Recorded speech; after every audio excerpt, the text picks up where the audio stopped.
गणनायकाय गणदैवताय गणाध्यक्षाय धीमहि गुणशरीराय गुणमण्डिताय गुणेशानाय धीमहि गुणातीताय गुणाधीशाय गुणप्रविष्टाय धीमहि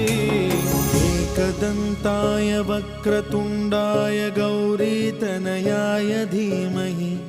गजेशानाय भालचन्द्राय श्रीगणेशाय धीमहि